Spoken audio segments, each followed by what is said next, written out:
Hi. So my name is Victor B, and I there is something that I want to talk about today, and it's something that I hope you learn something from. So before then, I'm going to tell you one story before I talk about the thing.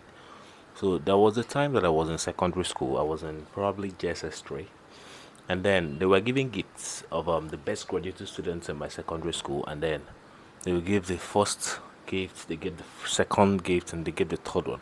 And I was upstairs looking at the ceremony, and I remember specifically the window that I was at. I said to myself, I would love to get this third best graduating student. I remember that vividly. This is not me joking. I still remember the exact me saying that and the exact place that I was at the moment. And it's not that I was, and fast forward to 4 years later, I was the best graduate student in science. I was announced. It's not that I'm the best and that I'm best with physics. I'm terrible with physics. I'm terrible with chemistry. But I think because I wanted that, I got it. And then there was a time in part in my life that I've been trying to really understand the Bible. I've tried to read, and it's always very hard for me. But in my course of reading the Bible, there are things that I've come across again and again, and these things are words by Jesus. If you believe, if you believe, everything happens according to your belief. If you believe, you're healed. If you believe, if you're praying and you believe that what you're praying for that has already been answered, your prayers will be answered. So belief, the power of belief. I started saying these things consecutively said by Jesus Christ, and it made me really start researching on more of the power of belief, the power of imagination, the power of really calling things forth into reality by our thoughts. And then it made me stumble on a guy named Neville Goddard. I don't know if you've heard of him, but Neville Goddard postulates that imagination, when we believe, certainly when we believe in something and we feel that the thing that we believe in is already with us, that the thing happens to us. Because he told the story of one day that he wanted to travel, and then he didn't have any money, and then he told his friend, who's an Ethiopian, his roommate, that he wanted to travel back to his place, but he doesn't have any money. And the Ethiopian guy told him that you're already in Barbados, because he wanted to go to Barbados. You're already in Barbados. Don't talk to me as if you're here. So the Ethiopian guy told him that he should believe that what he already wants to happen has already happening, or it's already happening. So this power of belief is something that we are not taught anywhere in school. We are not taught by our parents. We are not taught by anybody. If you believe, all things are possible to he who believeth. And the power of belief is not just by doing what's it called, positive affirmations.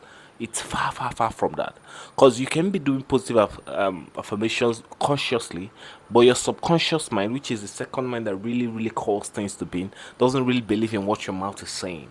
But believing in something means that you call that thing forth by you feeling it.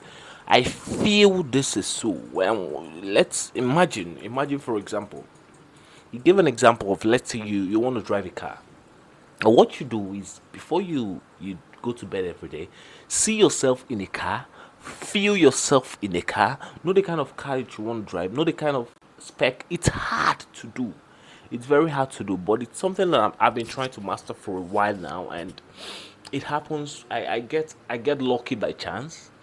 By chance, I get lucky, but I really want to master it. Because the thing is, and if you go that in one of his books, he said that people that get what they want in life are not as a result of hard work. It's as a result of people who feel and believe what they want to believe. Are people that have belief, people that have imaginations. These are people that get what they want. Because this is the differentiating factor between two persons who are working hard, and one is successful and one is just struggling.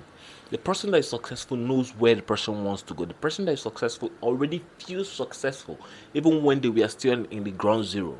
The person that was successful already saw himself successful, already envisioned himself successful. It's all about the power of the imagination, the seeing things from the mind, so far as you can see. When the Bible says so far as you can see, it's not talking about the physical eyes, what you can see. It's talking about the mindsets of what you can see here, what you can clearly and vividly see here would happen in your life. That's played out in my life so many times. I'm trying to make it something that it's no longer luck. and I hope I master it, because it's something that it's fantastic. It's fantastic. It's a pity that we are not being taught these things. It's a pity that we are being taught that things happen to us by prayer, by repeating incantations and all those things. But praying really is the act of believing. Praying is the act of believing. When you're praying, you're not trying to convince God. You're trying to convince yourself that what you want, that you're gonna get it, and that you've already gotten it. So we need to learn this believe, how to envision, how to how to really, really call things forth with our mind, how to really feel that we've already received things, and we'll always get it. So that's my word for today, and see you on the next video. Thank you.